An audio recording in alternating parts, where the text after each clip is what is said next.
Yuk jadi bagian dari dakwah kami. Dukung operasional dakwah dan sosial kami, raih pahala amal jariah yang terus mengalir sampai hari kiamat. Bismillah, Assalamualaikum warahmatullahi wabarakatuh. Alhamdulillah, tidak henti-hentinya kita berterima kasih dan bersyukur kepada Allah. Sebagai seorang muslim tentunya kita yakin bahwasanya tidak ada Tuhan yang berhak disembah kecuali Allah. Sehingga kita hanya beriman kepadanya, tunduk kepadanya dan juga selalu mengakui nikmat-nikmat yang datang dari sisinya. Dan salah satu bukti kita mengakui adalah kita bersyukur. Termasuk nikmat terbesar adalah Allah masih memberi kita umur hari ini untuk bisa melanjutkan estafet kehidupan yang harusnya kita jadikan sebagai hari emas kita, di mana kita memaksimalkan ibadah-ibadah yang mungkin belum kita kerjakan atau yang sudah kita kerjakan namun butuh tambahan secara kuantitas dan kualitas nanti di timbangan amal. Juga kita memperbaiki apapun yang salah, menyempurnakan apa yang kurang, serta sekaligus memohon maaf kepada Allah dan bertaubat bila memang ada kesalahan-kesalahan. Sehingga pada saat ajal datang nanti kita akan selamat tentunya dari apa yang telah diancamkan kepada para pembangkang dan juga pelanggar. Selanjutnya kita panjatkan salam hormat kita juga kepada manusia yang telah membawa kepada kita syariat Allah Subhanahu wa taala, yang Allah perintahkan untuk dijadikan sebagai suri tauladan dan mengucapkan salam hormat kepadanya dijadikan ibadah oleh Allah. Dan tentunya harapan kita selain mengucapkan salam hormat dengan mendapatkan balasan, kita juga akan berada di sisi beliau nanti di surga Firdaus. Dialah Nabi besar Muhammad sallallahu alaihi wa alihi wa sahbihi wasallam. Seperti biasa bila Allah Subhanahu wa taala mudahkan, kita akan lanjutkan bedah buku kita Sahih At-Targhib Tarhib dan masih dalam kitab jihad. Pada waktu yang lalu alhamdulillah kita sudah menyelesaikan bab nomor 7 di kitab jihad dan sudah sempurna kita membahas tentang anjuran memohon mati syahid. Ada 3 urutan hadis 1 sampai 3, namun ada 4 riwayat karena 3-nya ada 3A dan 3B. Dan sudah kami himbaukan Bapak Ibu sekalian rahimakumullah agar kita berharap pada saat meninggal nanti, toh juga kita akan meninggal, Allah tutup dengan husnul khatimah. Dan yang terbaik adalah kalau seseorang mati syahid. Itu yang terbaik. Jadi nggak perlu khawatir untuk menghadapi kematian. Sudah kami sampaikan, mati adalah sebuah pintu yang harus semua kita lalui. Dan hampir setiap hari kita melalui kematian tersebut, yaitu tidur. Sudah kita jelaskan hadis Nabi SAW, an-naumu akhul maut. Tidur adalah saudaranya kematian. Bagaimana kita pada saat ngantuk malam hari terus meletakkan kepala di bantal lalu kita sudah tidak sadarkan diri, kurang lebih seperti itu, kematian akan datang. Dan memang dengan kematian inilah kita akan bertemu dengan Allah, kita akan bertemu dengan Rasulullah SAW, kita melihat semua balasan amal-amal soleh yang sudah kita kerjakan. Kita juga tentunya akan bertemu dengan orang-orang yang kita cintai dari kerabat-kerabat kita yang sudah meninggal, asal mereka beriman, tentu akan satu tempatnya, yaitu surga Allah Subhanahu wa ta'ala. Maka mintalah kepada Allah Subhanahu wa taala tulus agar pada saat meninggal ditutup dengan husnul khatimah. Jadikan rutinitas doa kita. Dan sekali lagi yang terbaik adalah mati syahid, ya. Hadis nomor 1 di bab nomor 7 kembali saya ingatkan, kata Nabi SAW, man sa'ala Allah ta'ala syahadata bisidq ballagahu Allah manazil asy-syuhada wa in mata ala firashi. Barang siapa yang memohon mati syahid kepada Allah Ta'ala dengan sungguh-sungguh, benar-benar dia tulus memintanya, toh sudah kami sampaikan tadi bahwasanya juga orang pasti akan meninggal cepat atau lambat. Dan kalau kita tahu kita akan meninggal, kenapa tidak minta ini? Minta sungguh-sungguh, maka Allah akan menyampaikannya kepada tingkatan para syuhada. Maksudnya nanti di surga tetap dapat derajat para syuhada sekalipun ia meninggal di atas tempat tidurnya. Jadi toh kita akan mendapatkan kedudukan tersebut hanya dengan tulus meminta kepada Allah Subhanahu wa ta'ala. Di hadis nomor 2 juga serupa gitu ya. Kata Nabi SAW, man talaba syahadata sadikan u'tiyaha walau lam tusibhu. Barang siapa yang memohon mati syahid dengan sungguh-sungguh, niscaya pahala mati syahid akan diberikan kepadanya walaupun ia tidak menimpanya atau tidak mendapatkannya. Dan sudah kita singgung juga tentunya, mati syahid cukup banyak. Yang tertinggi levelnya mati di medan perang. Dan kami sudah himbaukan di pertemuan yang lalu agar setiap orang di antara kita, dan alhamdulillah Indonesia terbuka peluang untuk datang ke Palestina. Selain mengunjungi Baitul Maqdis, sholat di Masjid Aqsa yang mendapat keutamaannya, juga kita bisa niatkan untuk masuk ke wilayah konflik kaum muslim, itu wilayah jihad. Maka kita mendapatkan pahala ribatnya, mendapatkan pahala jihadnya walaupun kita tidak ikut berperang. Dan kalau sampai meninggal, berarti kita meninggal sudah tersentuh dengan debu medan perang yang sudah kita jelaskan semua hadisnya di bab-bab yang lalu gitu ya. Dan kemudian juga kita minta kepada Allah mati, kalau memang Allah belum takdirkan mati di medan perang, maka minimal matinya juga tetap syahid. Seperti mati tenggelam, mati kena reruntuhan, mati terjungkal dari tunggangan, mati tertimpa reruntuhan, kemudian mati pada saat wanita melahirkan, ada orang meninggal karena membela hartanya, kehormatan dan keluarganya. Jadi cukup banyak orang yang meninggal semuanya kena penyakit jenis perut, apapun penyakit perut itu mati terhitung mati syahid. Orang yang kena wabah. Jadi cukup banyak jenis-jenis orang yang mati syahid, tinggal Allah yang aturkan. Toh juga kita pada saat meninggal tidak rasa apa-apa kecuali satu, yaitu sakaratil maut, proses pencabutan ruh oleh malaikat. Jadi nggak ada lagi orang yang ditabrak kereta api mengatakan aduh kepala saya sakit, atau orang meledak di pesawat, aduh badan saya panas kena ledakan api. Nggak ada lagi yang dirasa itu semuanya. Orang yang mati hanya melihat malaikat maut mencabut ruhnya. Orang beriman mudah, orang kafir sulit, selesai. Itu sudah diberikan bocorannya. Oleh karena itu tidak perlu khawatir, berharap agar ditutup dengan mati syahid. Kita akan masuk itu kesimpulan kurang lebih bab nomor 7. Ya. Kita tidak bacakan kembali semua hadisnya. Sekarang kita masuk ke bahasan kita bab nomor 8 yang berbunyi anjuran memanah di jalan Allah dan mempelajarinya, dan ancaman bagi orang yang mengabaikannya setelah mempelajarinya karena tidak suka padanya. Kita bisa baca dari judul ini tentunya ya. Berarti kita bagi dua. Yang pertama adanya anjuran belajar memanah. Laki-laki dan perempuan ya, dua-duanya, tapi terutama kaum laki-laki. Ini harusnya dijadikan sebagai olahraga ya, karena memang memanah ini bagian daripada perintah. Nanti kita baca banyak sekali hadis Nabi SAW yang memerintahkan umatnya untuk belajar memanah. Itu tidak sulit tentunya ya, itu sangat mudah. Kita pun bisa meluangkan waktu-waktu kita kosong, misalnya di weekend, bisa sekeluarga ya, dan seterusnya lah, mungkin bisa panggil pelatihnya ke rumah, itu tidak dilarang juga ya oleh pemerintah kita berolahraga. Memanah masuk dalam olahraga gitu ya. Ini ada anjuran, dan kalau diniatkan karena ingin menjalankan perintah Nabi Muhammad SAW, maka kita akan mendapatkan pahala dari panahan tersebut. Bagian kedua dari judul kita adalah adanya larangan melupakan dan meninggalkan kalau sudah belajar ya. Jadi nggak boleh kita berhenti gitu ya. Jadi harusnya kita terus lanjutkan. Ya, dikatakan sini karena tidak suka padanya, udahlah saya bosan nggak mau manah lagi. Nah itu tidak boleh ya. Ini khusus babnya membahas masalah ini. Nanti kita dengarkan kenapa memanah sangat dianjurkan dalam Islam.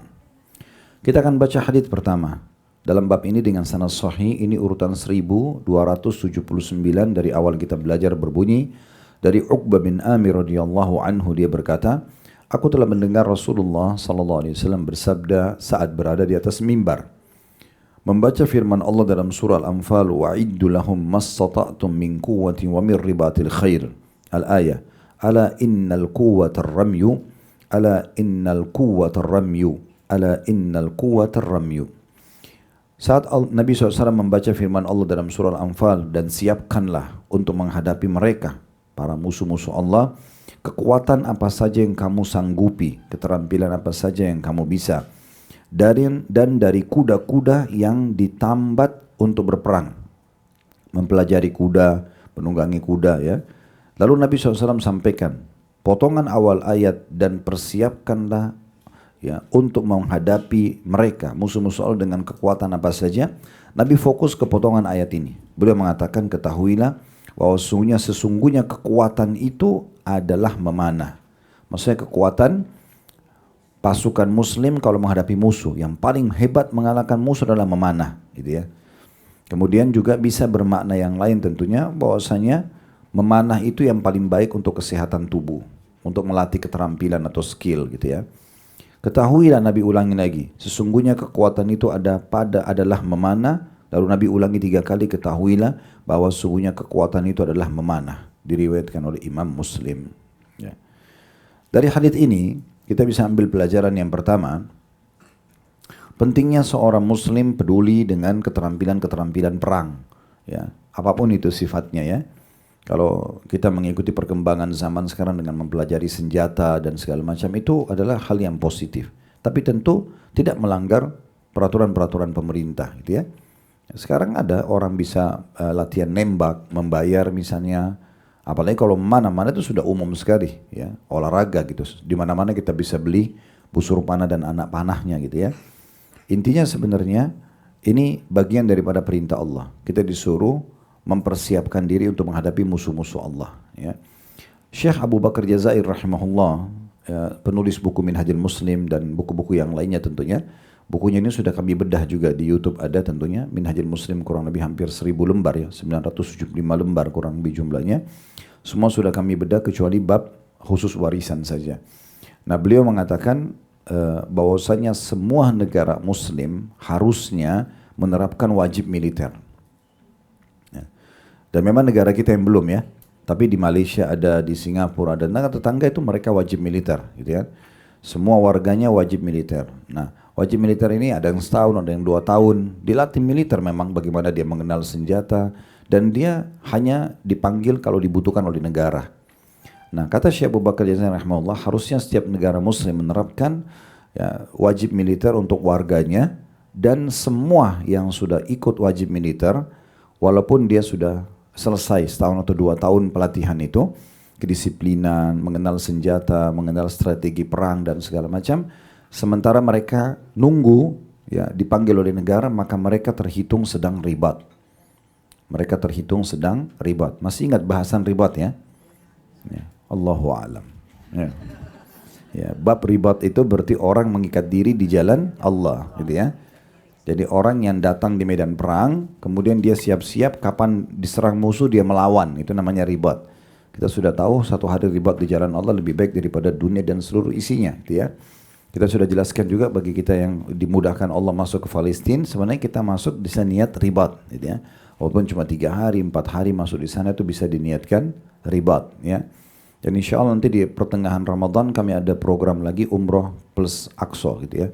Jadi 15 Ramadan masuk sampai 20 Ramadan kita habiskan waktu di sana, sholat di Masjid Aqsa dan buka puasain orang di sana. Yang saya ikut berbuka puasa dan membuka puasakan orang. Setelah itu baru masuk 10 terakhir Ramadan di Mekah. Selepas Lebaran, sholat Id baru kita ke Madinah 2 hari baru balik ke Indonesia. Itu salah satu program. Tentu Bapak Ibu bisa buat program sendiri ya. Kalaupun tidak ikut dengan kami maka bisa buat program sekali seumur hidup minimal. Mumpung memang masih terjajah.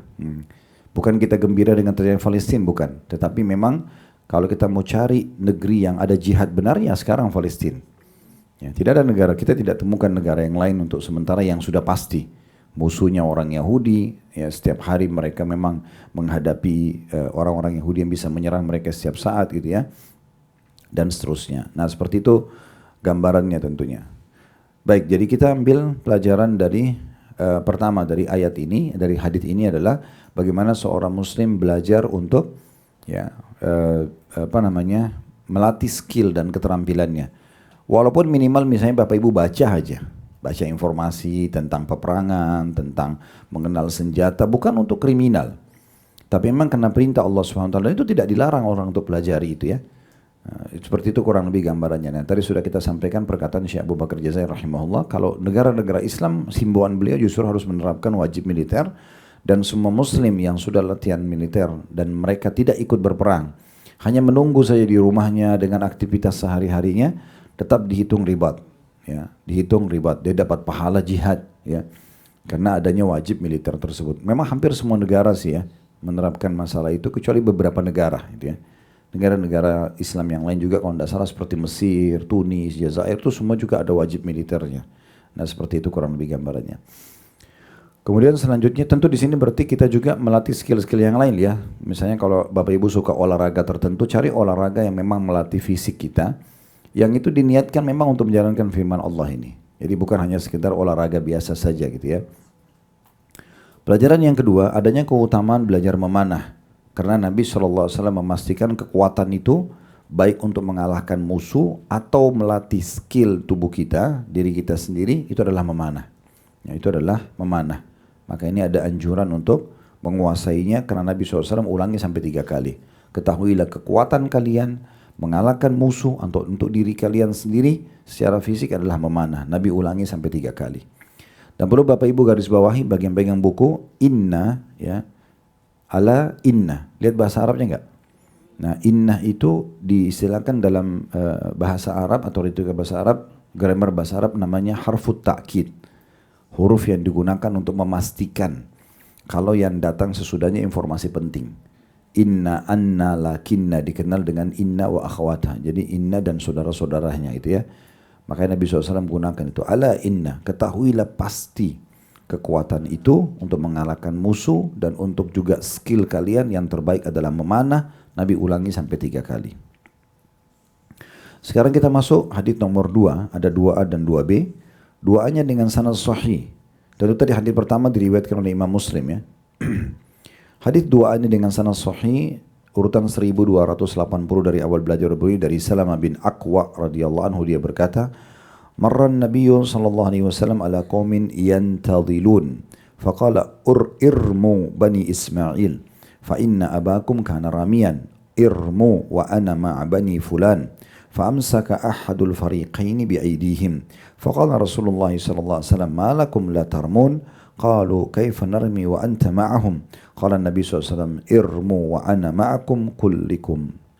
Artinya kata Salamah bin Aqwa radhiyallahu anhu, Nabi SAW pernah melewati satu kaum yang sedang berlomba memanah. Maka beliau pun bersabda seraya memotivasi mereka, panahlah wahai anak cucu Ismail, karena sungguhnya bapak kalian adalah seorang pemanah. Panahlah dan aku akan bersama dengan suku fulan. Ya, kebetulan ada pertandingan antara 2 suku. Nabi SAW tunjuk salah satu suku itu mengatakan saya sama mereka. Lalu salah satu kelompok yang Nabi tidak bergabung sama mereka, yang bertanding, tidak mau memanah. Pada saat musuhnya memanah atau rivalnya memanah, mereka tidak mau memanah. Maka Rasulullah SAW tanya, kenapa kalian tidak memanah? Maka mereka menjawab, bagaimana kami akan memanah sedangkan engkau bersama mereka? Ya, Anda bersama mereka ya Rasulullah. Artinya kami malu, nggak mungkin kami mau memanah tanding sementara Anda di situ, gitu ya. Adabnya nggak masuk akal ini, gitu. Nggak bisa kami lakukan itu. Maka Nabi SAW mengatakan, panahlah dan aku bersama kalian semuanya. Nabi SAW akhirnya menyatakan mendukung semuanya, bukan di pihak tertentu. Hadis ini diriwayatkan oleh Bukhari dan selainnya. Kita baca juga 2B-nya karena masih satu nomor urut. 2B dengan sanad sahih di ghairihi, menjadi sahih karena dikuatkan dengan riwayat-riwayat lain dan diriwayatkan juga oleh Ad-Darul Qutni. Darul Qutni nama seseorang tentunya penulis buku hadis. Hanya saja dalam riwayatnya dia mengatakan Nabi SAW bersabda irmu wa ana ma'a banil adrak atau adra tepatnya. Irmu wa ana ma'a banil adra. فأمسك القوم وقالوا ما كنت مع من كنت معه فأنا يغلب قال ارموا وأنا معكم كلكم فرموا عامة يومهم فلم يفضل أحدهم الآخر أو قال فلم يسبق أحدهم الآخر أو كما قال.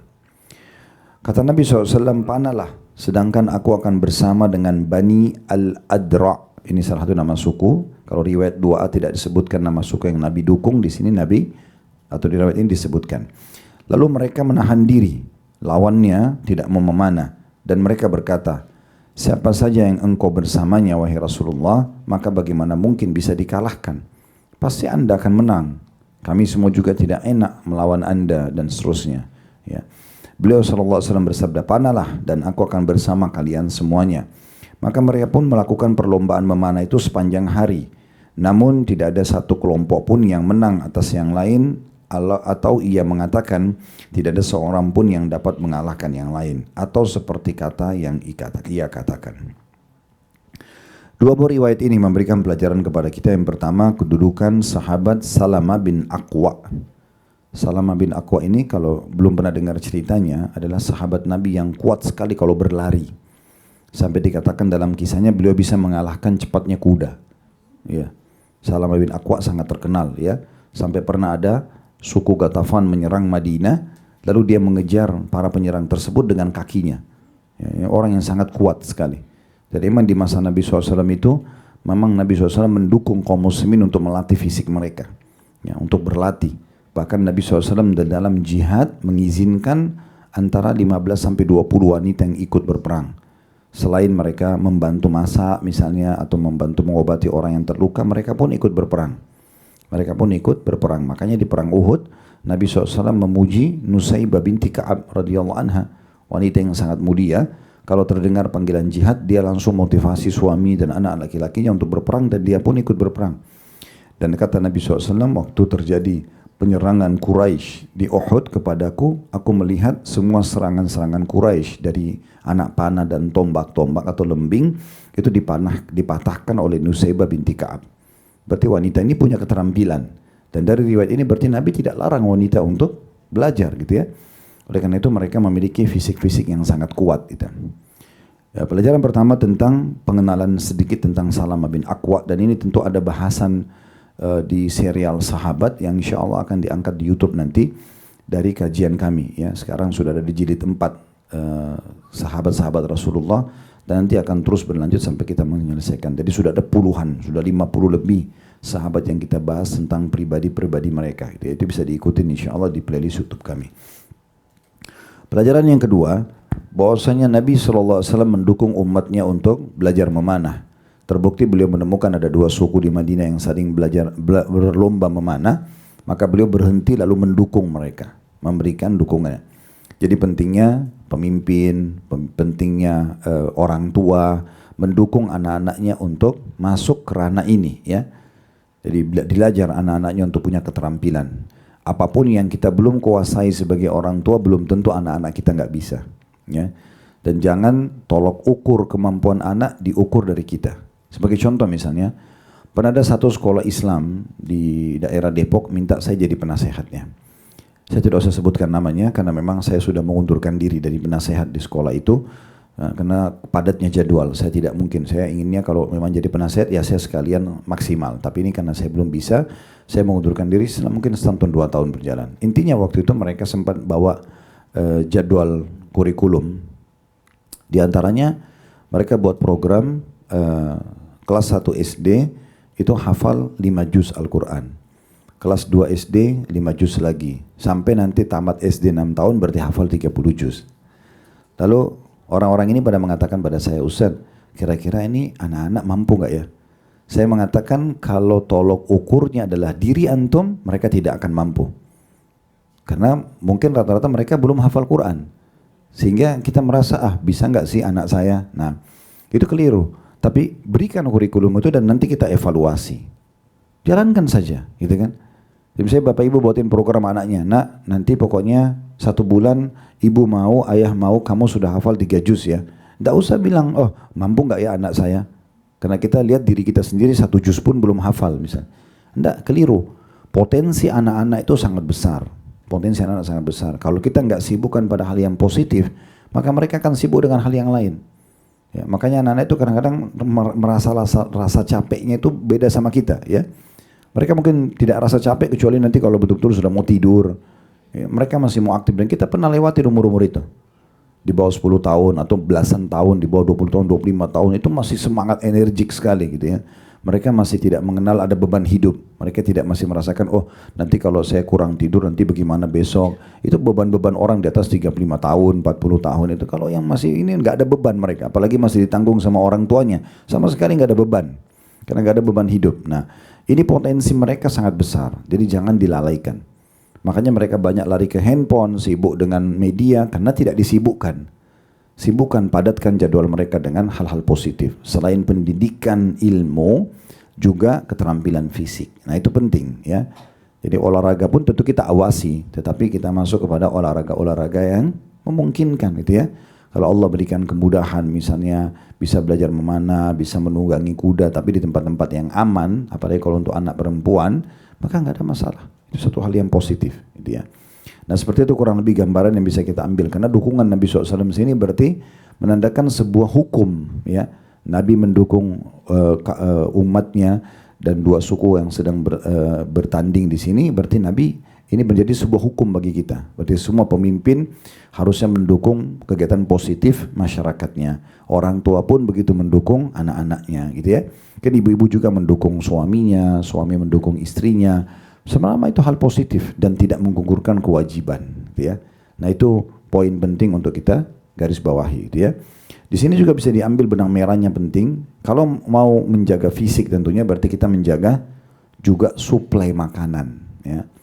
Jadi harus hati-hati, jangan terledor dengan masalah makanan-makanan ini. Asal makan saja, nggak masalah lah, gitu ya. Mau dibilang makanan itu kelebihan gula, berarti tidak peduli, jangan ya.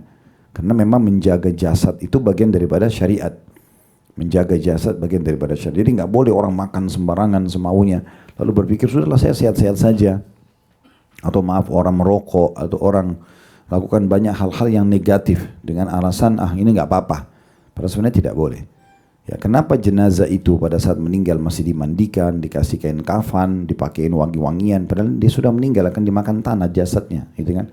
Karena memang dikembalikan kepada Allah itu pinjaman, dikembalikan kepada Allah dalam kondisi dia bersih dan baik, gitu ya.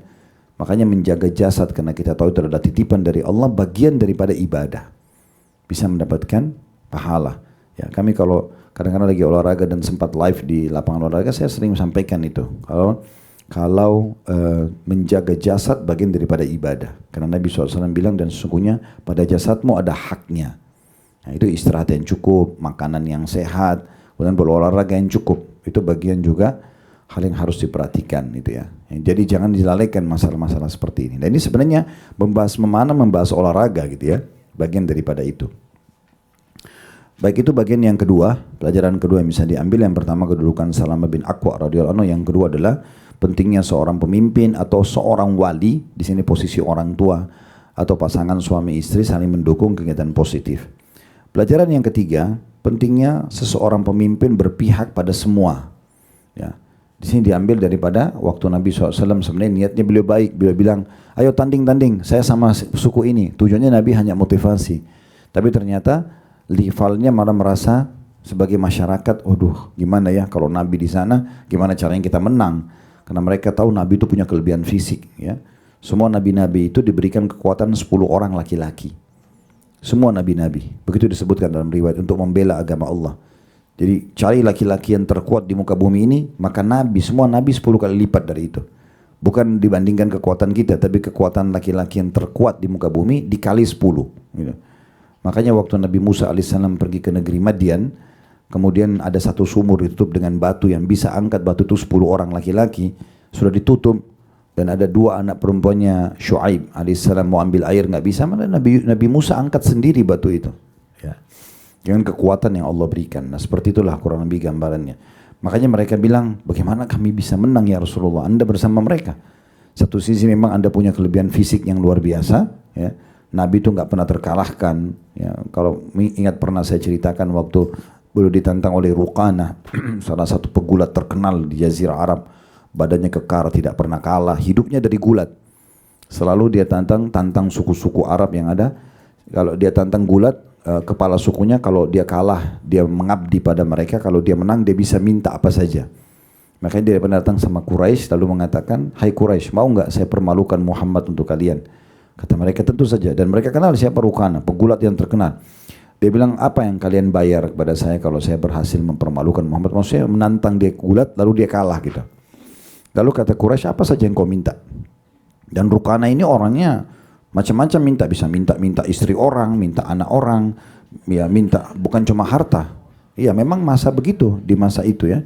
Di masa itu jadi dia bisa minta apa saja, yang apa yang dia mau. Jadi dijadikan sebagai sumber income-nya. Maka setelah Quraisy menjamin itu, dia pun melihat Nabi SAW lagi tawaf dan dia mengatakan, hai Muhammad, apa kau mau saya beriman? Kata Nabi SAW, iya tentu saja. Dia bilang, kalau gitu lawan saya. Kalau kau berhasil mengalahkan saya akan beriman. Tapi kalau kamu kalah, kamu harus akan memberikan apapun yang saya inginkan. Maka kata Nabi SAW, baiklah. Dia kaget waktu Nabi menerima tantangan itu. Dibuatlah lingkaran sebagai ring, lalu bertanding, Ruqanah kalah sama Nabi SAW. Dalam hanya beberapa kali gerakan kalah. Dan ini pegulat nomor 1 di Jazirah Arab. Enggak ada orang yang bisa mengalahkan dia. Tapi Ruqanah kaget, ternyata Nabi SAW kalahkan. Dia pertama tidak terima, terus dia berdiri lagi, dia mau tanding lagi, Nabi kalahkan lagi, begitu seterusnya. Sampai 3 kali dia mengaku kalah. Tapi dia bilang, saya tidak akan beriman Muhammad sampai pohon ini bersyahadat. Dia tunjuk pohon. Dan kuasa Allah ini pernah kami jelaskan dalam mujizat Nabi Muhammad SAW, pohon itu bersyahadat. Ya, didengar oleh Ruqanah dan orang-orang Quraisy. Tapi mereka memang dasarnya mau kafir. Mereka enggak mau beriman. Mereka masih menganggap itu sihir dan segala macam gitu. Nah seperti itulah. Jadi memang di sini perlunya pemimpin itu mendukung semuanya. Nabi SAW di sini setelah ada yang mengatakan kami nggak mungkin menang kalau anda bersama mereka karena kekuatan fisik Nabi, posisinya sebagai Nabi juga dan sebagai juga umat nggak mungkin itu kan. Ini siapa ini Nabi? Nggak mungkin kami mau nanding lawan Nabi, itu nggak mungkin. Secara adab pun tata krama gitu ya. Maka Nabi SAW akhirnya mendukung semuanya, memberikan dukungan. Ini pelajaran itu ya. Bagaimana pemimpin harus mendukung semua pihak dari masyarakatnya.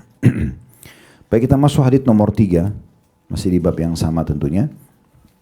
Dan ini hadisnya ada 16 hadis, banyak sekali berhubungan dengan masalah anjuran memanah ini ya.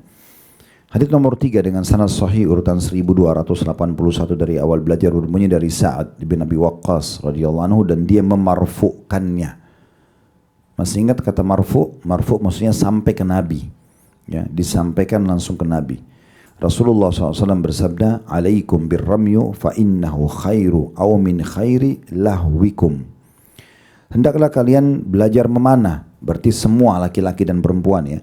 Karena sesungguhnya memanah itu sebaik-baik atau termasuk sebaik-baik permainan kalian. Ya, itu yang paling bagus keterampilan yang kalian kuasai, gitu ya.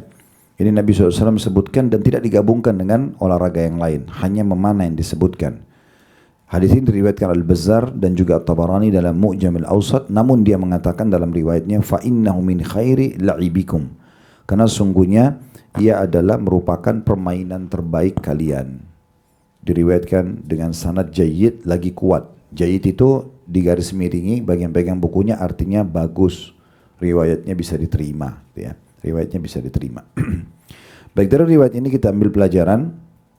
Yang pertama adanya anjuran untuk belajar memanah, mirip dengan judul bab kita. Baik laki-laki ataupun perempuan itu ya. Mungkin tidak ada salahnya kalau yang masih punya anak-anak kecil diberikan mainan daripada boneka-boneka, beliin aja panahan-panahan. Ya, itu termasuk yang tidak menyakitkan gitu ya. Sesuatu yang positif saja, kita latih mereka dari kecil gitu ya. Itu satu hal yang boleh. Kemudian pelajaran yang kedua, bahwasanya bolehnya dalam Islam kita bermain. Ya, meluangkan waktu untuk refreshing gitu ya, selama bukan haram. Ini juga sejalan dengan sabda Nabi SAW kepada penduduk Madinah. Mereka sebelum ada Islam, mereka sering mengadakan hari raya di mana mereka bermain-main. Maksudnya orang aktivitasnya umum, orang berolahraga, ada yang jalan-jalan segala macam itu gitu. Lalu kata Nabi SAW, sesungguhnya Allah telah menjadikan untuk kalian 2 hari raya kalian yang kalian boleh melakukan hal tersebut, Idul Adha dan Idul Fitri, gitu kan. Nah, ini artinya boleh orang meluangkan waktu untuk itu, jalan-jalan keluarga, suami istri jalan, tidak ada zikir, tidak dapat, tapi lagi jalan saja, refreshing, menghirup udara, itu nggak ada masalah. Orang jalan di mall, bukan untuk buang-buang waktu, mungkin dia jalan untuk melihat mungkin ada kebutuhan, tapi memang kalau memang di situ ada hal yang sifatnya masuk ke pintu ini, ya, bukan juga tiap hari berarti. Ya, ada orang begitu buka mall sampai tutup dia di mall terus. Nah, ini bukan lagi refreshing ini ya. Ini cuma buang-buang waktu saja gitu kan.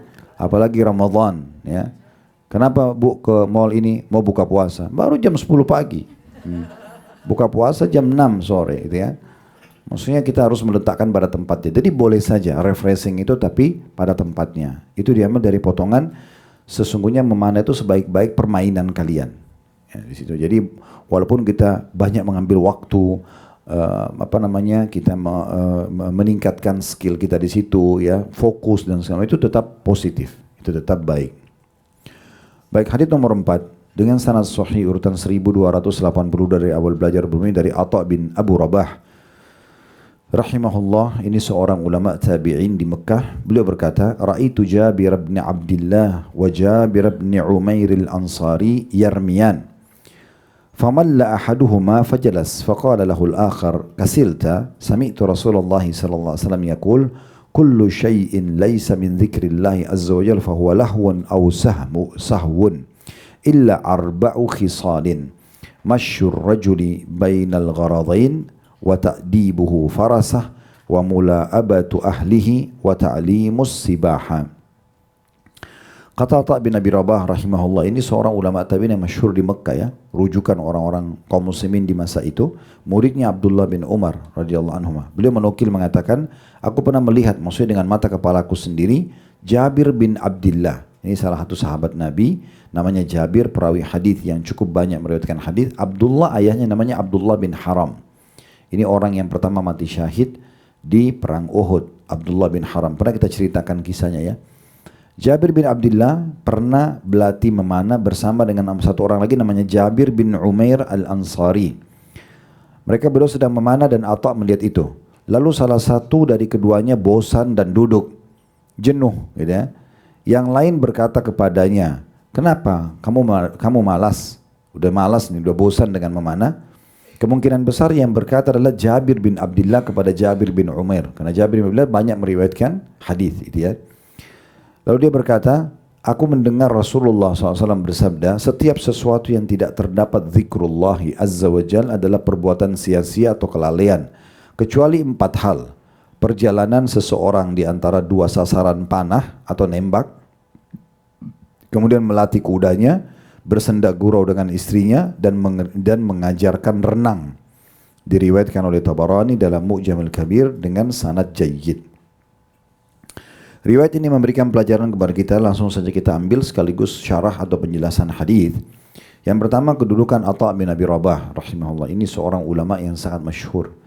Mungkin kalau Bapak Ibu tahu bagaimana digambarkan oleh orang sezamannya tentang fisiknya, tapi itu bukan niat menjatuhkan, justru untuk memuliakan beliau. Atha bin Abi Rabah ini adalah orang yang sangat kurus, pincang kaki kanannya, buta mata kanannya, badannya berkulit hitam, rambutnya keriting-keriting kecil. Ya. Dia bekas budak, ya, mantan budak dibebaskan oleh majikannya. Tapi yang memuliakan dia justru karena dia belajar agama Islam.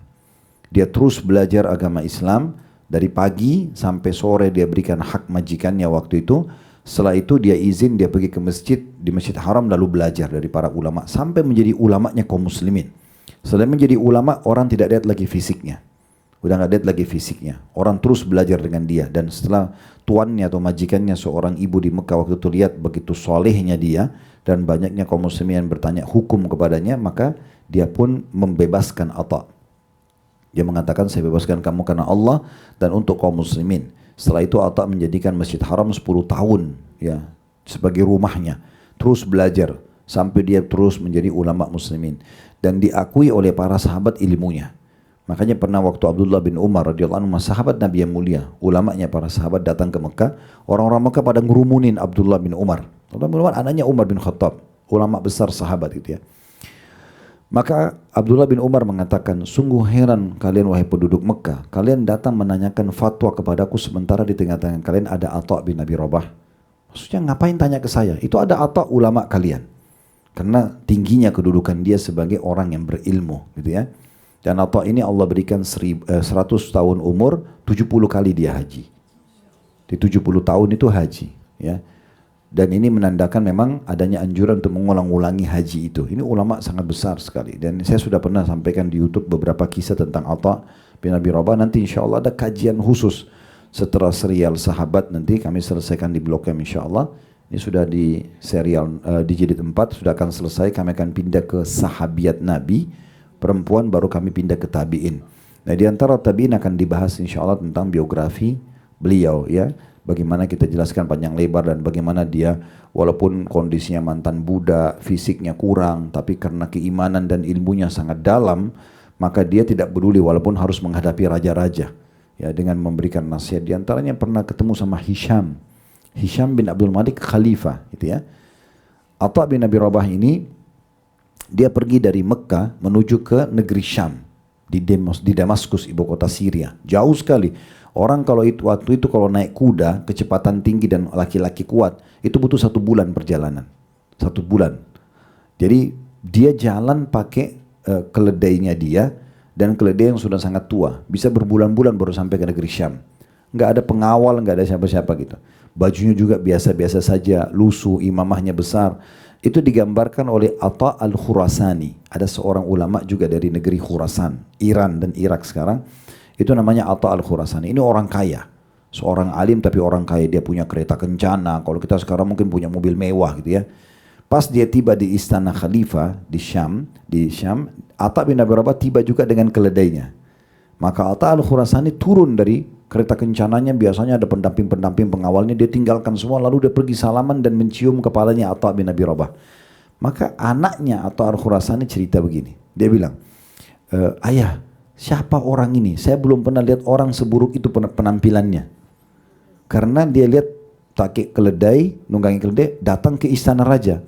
Bajunya kelihatan lusuh, udah tua, imamannya besar di kepala, kulitnya hitam, badannya kurus, kakinya pincang. Banyak sekali hal yang anaknya Atha al-Khurasani nilai, siapa orang ini? Saya belum pernah lihat orang seburuk ini penampilannya. Baru digambarkan dalam kisah itu pun, keledainya itu pelanahnya, untuk naik ke atas pelanahnya itu dia pakai kayu yang tua. Orang biasa pakai besi, ini pakai kayu yang tua, jadi saking susah hidupnya itu. Lalu kata ayahnya Atha al-Khurasani, kalau kau tidak kenal orang jangan kau bicara. Itu adalah Atha bin Abi Rabah. Nah waktu disebut namanya, anak Atha al-Khurasani langsung kaget. Apakah itu Atha bin Abi Rabah, ulama muslimin? Jadi Atha bin Abi Rabah ini dapat julukan alimnya ulama. Jadi ulama-ulama masa itu belajar dari beliau. Itu kemuliaan ilmu itu luar biasa, meninggikan derajat orang walaupun fisiknya kurang gitu ya. Itu luar biasa. Maka kata Al-Khurasani, dia bilang saya masuk sama-sama Atha bin Abi Rabah ke istana. Nah setelah keluar, anaknya tanya, apa kejadiannya di dalam? Tolong ceritakan kepadaku ayah. Kata Atha al-Khurasani, demi Allah, kalau bukan karena Atha bin Abi Rabah, saya nggak diizinkan masuk ke istana. Jadi walaupun saya ulama juga, terkenal orang punya jabatan, saya tidak bisa masuk ini ke istana. Tapi dia dimasukkan. Dan perlu kamu tahu perlu kamu tahu, ini Atha al-Khurasani bilang sama anaknya, perlu kamu tahu, begitu pintu gerbang kami ketuk, dibuka oleh pengawal. Begitu dibuka, Hisham bin Abdul Malik, Khalifah Muslimin, lihat dari singgasananya yang datang Atha bin Abi Rabah, dia datang, dia berdiri. Biasanya Khalifah itu didatangi, gitu kan? Ini dia berdiri, dia datang, kemudian dia sambut Atha bin Abi Rabah dari depan pintu, dan dia persilahkan saya duduk sebagai tamu-tamu umumnya. Di kiri kanan menuju ke singgasana raja itu ada kursi-kursi buat tamu, bagus, mewah, tapi di situ ditaruh Atha al-Khurasani. Tapi Atha bin Abi Rabah dipegang tangannya oleh khalifah lalu dikatakan hahuna Aba Muhammad, ay kesini ayahnya Muhammad. Terus dipegang tangannya sampai duduk bersama khalifah di singgasananya. Dalam kondisi bajunya lusuh begitu, penampilannya begitu, tapi karena ilmu mulia sekali dia. Duduk di sebelah khalifah. Lalu setelah tanya kabar segala macam, Hisham mulai bertanya, apakah anda punya hajat? Kata Atha bin Abi Rabah, iya, saya punya hajat wahai Amir Mukminin. Lalu dia mengatakan, Khalifah Hisham mengatakan, apa hajat anda?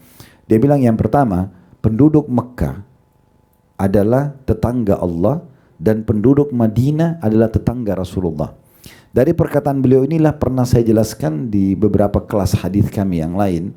Kalau definisi tetangga itu, ada yang mengatakan rumah terdekat, ada yang mengatakan 40 rumah, ada yang mengatakan satu kota. Nah di antara pendapat satu kota itu perkataan Atha bin Abi Rabah. Dia mengatakan penduduk Mekah semuanya tetangganya Allah. Karena ada Ka'bah rumah Allah, semuanya tetangga Allah itu. Di Madinah, penduduk Madinah tetangga Rasulullah. Karena walaupun Rasulullah sudah meninggal, beliau dikubur di rumahnya Aisyah. Itu rumah beliau. Seluruh penduduk Madinah adalah tetangga Rasulullah. Lalu beliau mengatakan, ketahuilah wahai Amir Mukminin, atayah mereka belum sampai. Tahu atayah enggak? Belum tahu. Atayah itu di masa pemerintahan Islam dulu dikeluarkan APBN kalau kita sekarang ya, biaya pemerintah rutin dikeluarkan. Kelebihan daripada pendapatan negara dibagi rata kepada masyarakat. Jadi masa dulu tuh orang tidak bayar pajak, tapi kita yang dibayar oleh pemerintah. Itu masa dulu, namanya atayah. Ya, atayah ini ada sendiri babnya, bahasan dalam buku fikih ya. Jadi pemerintah Islam mengelola hasil negara itu, kemudian digunakan untuk kebutuhan dasar ke negara, termasuk gaji pemerintah, lebihnya dibagi kepada masyarakat. Kaya atau miskin dapat semua, gitu. Itu diberikan, sebab mereka hidup di tanah itu. Nah seperti itulah, yang kelola adalah pemerintah. Maka kata Atha bin Abi Rabah, wahai Amir Mukminin, penduduk Mekah tetangga Allah, penduduk Madinah tetangga Rasulullah, atayah mereka terlambat tahun ini. Anda belum kasih hak mereka. Maka kata Hisham, wahai gulam itu kayak sekretaris, catat. Segera jalankan, berikan penduduk Mekah dan Madinah. Ada hajat lain enggak? Kata Atha bin Abi Rabah, ada. Para mujahidin yang membela negara kita, ya, membela agama kita, mempertahankan kerajaan kalian. Karena dengan ada mujahid yang ada di perbatasan, prajurit-prajurit ini, maka kerajaan juga terjaga, Islam terjaga gitu kan. Mereka belum disampai gajinya. Ada yang mengeluh pada saya gaji mereka belum dikasih, maka segera kasihkan. Maka kemudian Hisham mengatakan kepada sekretari, catat itu. Ada lagi enggak? Ada, disebutkan. Kurang lebih ada 9 atau 10 hajat, semuanya hajat muslimin. Enggak ada satupun hajat dia. Satupun tidak ada. Semua itu muslimin. Apa saja masalah umat Islam semua dilaporkan sama khalifah, karena khalifah mungkin belum tahu. Masa dulu kan belum ada handphone, enggak bisa orang ngomong. Harus datang ngobrol nih. Nah setelah selesai, baru Hisham masih mengatakan, ada enggak hajat lain? Kata Atha, ada ya Amirul Mukminin. Ada, dan lebih penting dari semua apa yang saya sampaikan. Kata Hisham, apa itu? Maka Atha bin Abi Rabah, kata Atha al-Khurasani yang menceritakan, berdiri di depan khalifah lalu mengatakan, wahai Amirul Mukminin, ketahuilah Anda lahir sendiri. Anda juga berbuat amal sendirian. Ini baik atau buruk Anda yang pilih perbuatan itu selama hidup. Anda juga akan mati sendiri. Anda pun akan dibangkitkan sendiri. Ketahuilah Anda akan bertanggung jawab di hadapan Allah. Ini semua ini di sekitar Anda nih, prajurit-prajurit, pengawal-pengawal, istana, dayang-dayang, permadani, semua ini tidak akan bermanfaat bagi Anda. Maka kemudian Hisham pun tersentuh, dia menangis. Khalifah itu menangis. Sambil dia pegang tongkatnya dan dia pukulkan ke karpetnya, mengatakan jazakallahu khairan. Semoga Allah balas Anda kebaikan. Lalu kata Atha al-Khurasani, demi Allah Atha bin Abi Rabah keluar dari istana Hisham tidak minum seteguk air pun. Ya, orang sekarang datang ke istana presiden atau gubernur, makan, minum, dia nggak penting.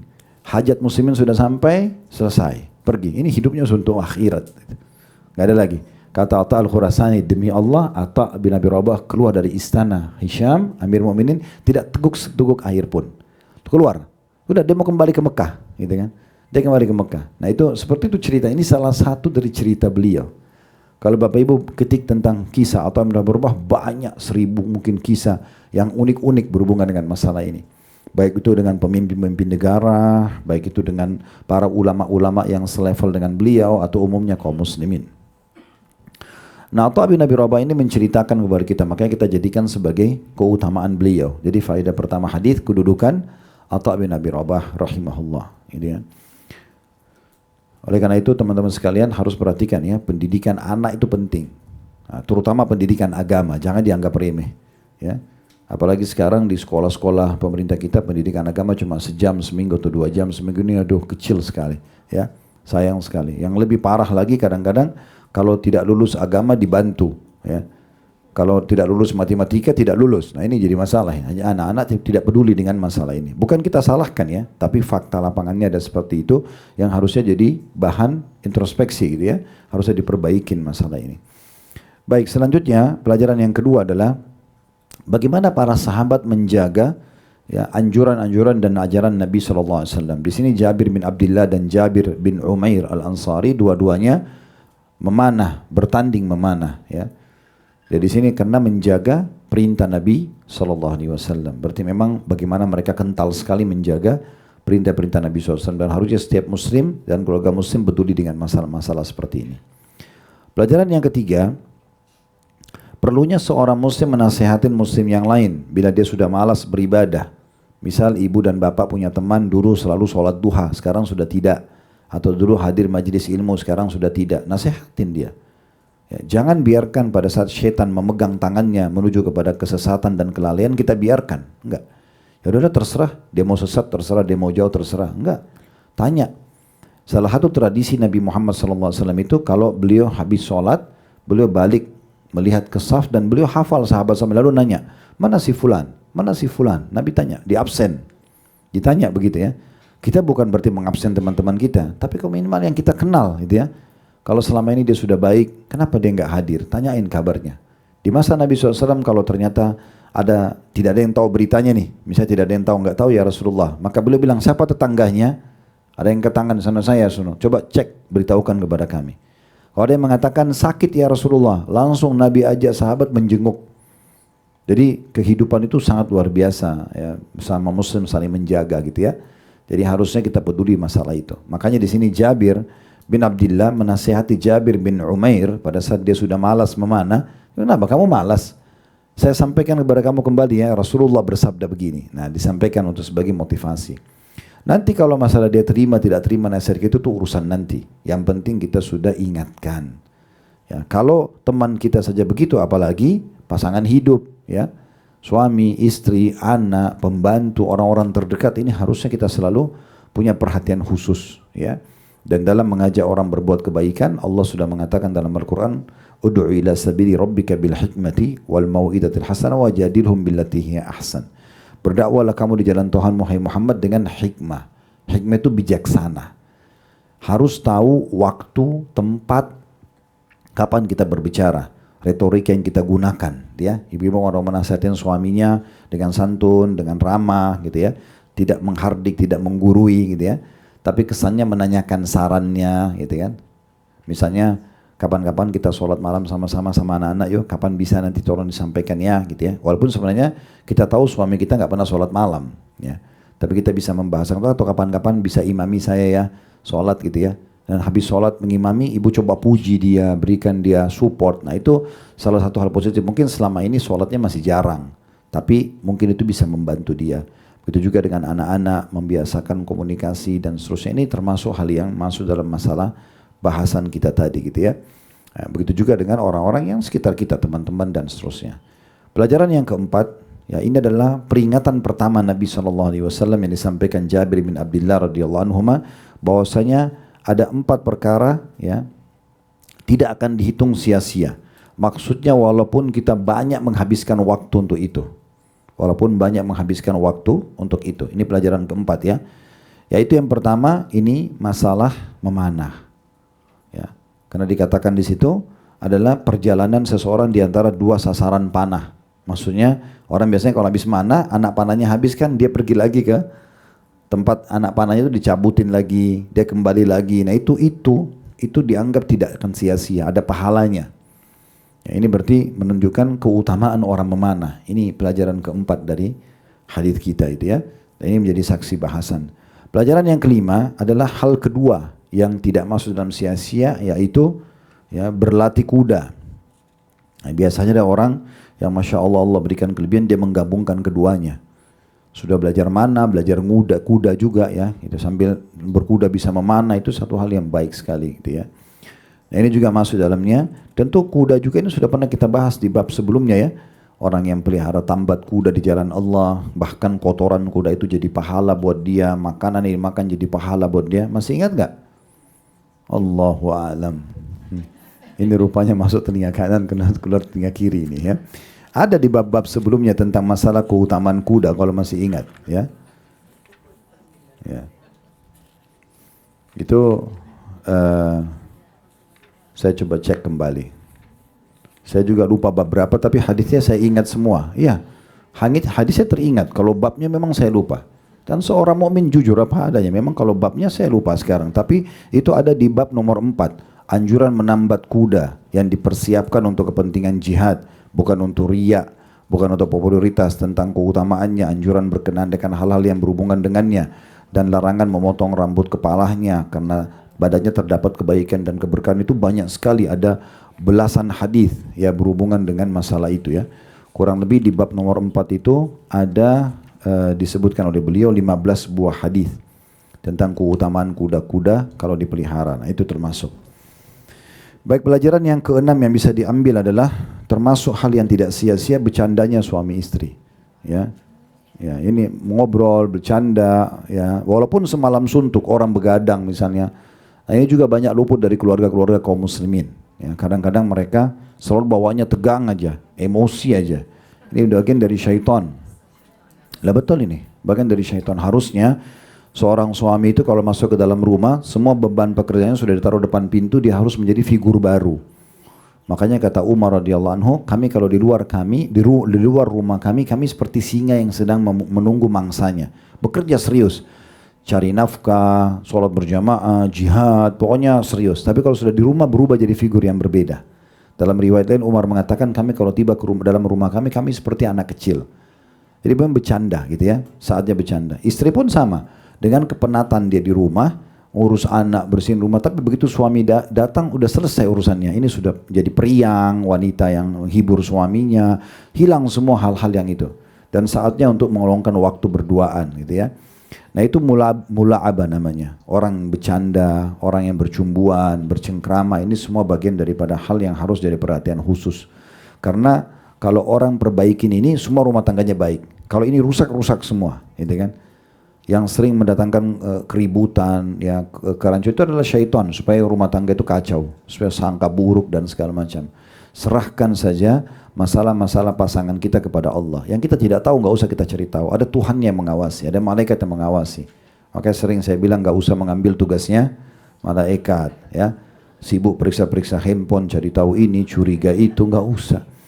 Tugas saya sebagai suami dan tugas ibu sebagai istri hanya sampai ajal datang. Jadilah pasangan terbaik karena Allah. Allah menilainya. Saya bilang sama istri saya sama kamu ini seibarat pegawai di sebuah perusahaan namanya rumah tangga. Pemiliknya Allah. Saya jalankan tugas baik sebagai suami dan kamu jalankan baik sebagai istri, maka kita akan dapat gaji. Makin rajin kita bekerja, makin maksimal kita lakukan tugas kita masing-masing, makin keberkahan ada. Udah buangkan semua itu, was-was syaitan, curiga, su'dzon, dendam, marah, itu hilangkan saja. Bukan berarti orang tidak boleh marah dalam rumah tangga. Nabi SAW pernah marah, tapi marahnya hanya kalau terjadi pelanggaran agama. Bukan berarti orang tidak boleh cemburu, tapi cemburu kalau terjadi pelanggaran agama saja. Itu saja. Kalau pasangan berbuat hal yang haram, itu lain. Kita boleh cemburu karena Allah. Tapi cemburu sama mertua, cemburu sama ipar, ini dari syaitan. Gak ada urusannya cemburu buta ini. Sampai akhirnya pasangannya berdiri di tembok pun, kenapa kau berdiri di sana? Pasti kau punya kenangan. Ini semua syaitan. Lah iya. Tembok pun dicurigai, pohon dicurigai, segala macam dicurigai. Orang seperti ini, jangan pikir pasangan Anda akan betah sama Anda. Pasti orang tidak betah. Karena semuanya serba salah gerak-geriknya orang, gitu kan? Tugas kita menjadi pasangan, bukan pengawas, ya. Ya. Menikah itu untuk jadi pendamping, pasangan, bukan pengawas. Jadi nggak usah ubah ini statusnya. Karena kalau jadi pengawas, tidak ada orang yang suka diawasi.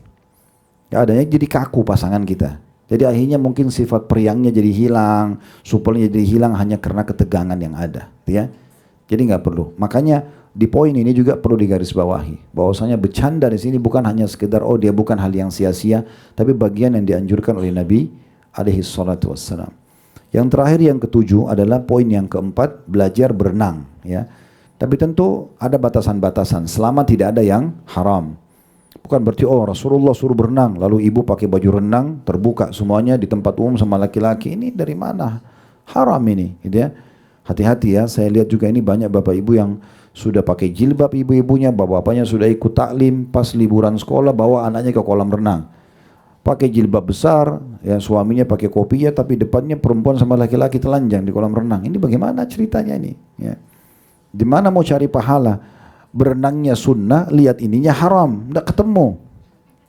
Nggak ketemu itu, nggak balance gitu ya. Tapi kalau Allah mudahkan kita ada kolam renang di rumah, atau mungkin kita bisa sewa satu kolam renang di jam tertentu yang cuma kita sekeluarga, nah gitu-gitu ya. Itu mungkin. Atau kita sewa villa, satu waktu kita ke puncak misalnya, ada villa bisa disewa gitu ya. Kemudian kita sekeluarga aja, itu lain. Nah itu boleh ditekuni gitu ya. Nah seperti itu. Itu yang dimaksud di sini. Jadi berenang juga bagian daripada hal yang dianjurkan. Baik, kita masuk hadits nomor 5 ya. Hadits nomor 5 dengan sanad sahih urutan 1283 dari awal belajar berbunyi dari Uqbah bin Amir radhiyallahu anhu. Dia berkata, aku telah mendengarkan Rasulullah SAW bersabda, satuftahu alaikum aradun wa yakfikumullah fala ya'jizu ahadukum an yalhuwa bi ashumihi. Kata Nabi SAW, banyak daerah-daerah akan ditaklukkan untuk kalian dan Allah lah yang mencukupi kalian. Maka janganlah seseorang di antara kalian bersikap malas untuk memainkan panahnya. Diriwayatkan oleh Muslim dan juga selainnya. Dan dari sini kita ambil pelajaran yang pertama, adanya janji dari Nabi SAW kalau Islam akan menang, ya, terus menerus ekspansi wilayah. Itu terjadi memang ya. Setelah Nabi SAW meninggal, itu seluruh Jazirah Arab sudah takluk dengan muslimin. Ya, dari Yaman di selatan sampai wilayah paling dekat dengan negeri Syam, ya, di utara Jazirah Arab, semua takluk di tangan kaum muslimin. Di zaman Abu Bakar menyelesaikan fitnah internal, munculnya nabi-nabi palsu.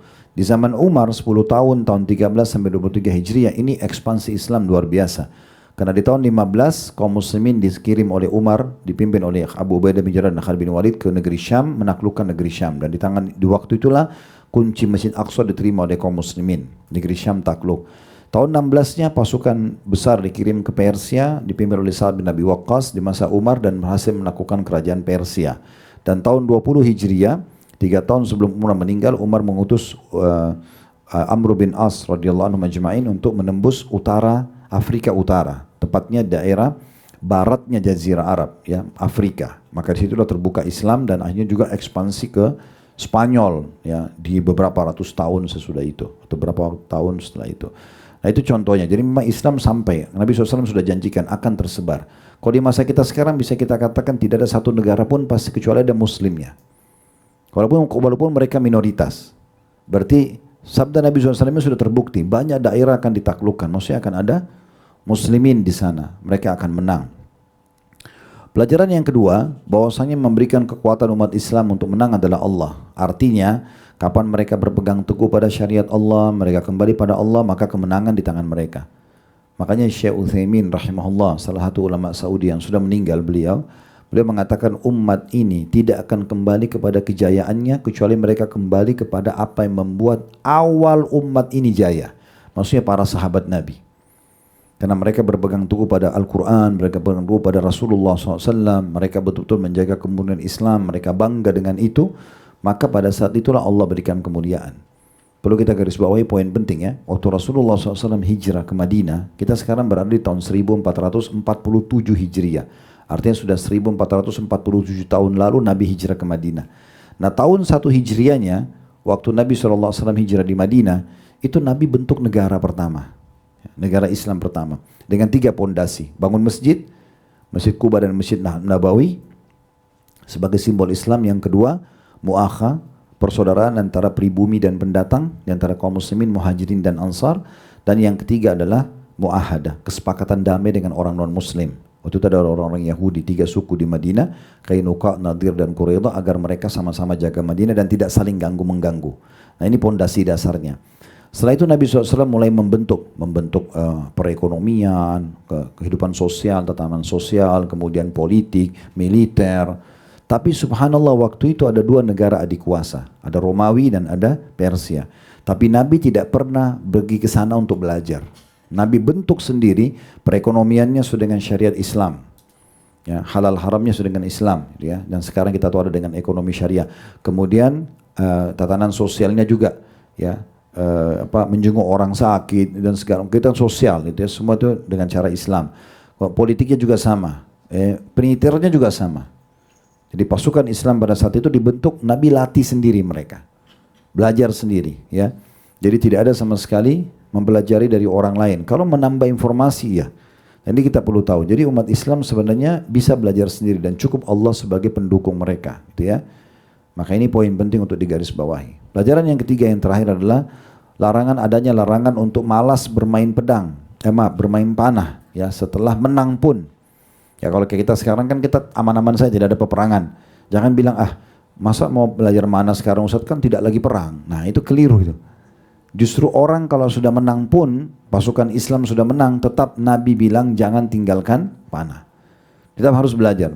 Ya, berarti sama dengan kita sekarang. Apa bedanya pasukan Islam sudah menang dan kita sekarang dalam kondisi tenang? Sama aja. Yang ini posisinya. Berarti tetap kita dianjurkan untuk belajar gitu. Nah ini penting untuk digarisbawahi. Baik, ini sampai sini insya Allah bahasan kita kurang lebih 5 urutan hadis. Tolong dikasih tanda, kita akan pelajari nanti hadis nomor 6 sampai hadis nomor 13 di kesempatan yang lain insya Allah. Masih berhubungan dengan masalah belajar memanah ini.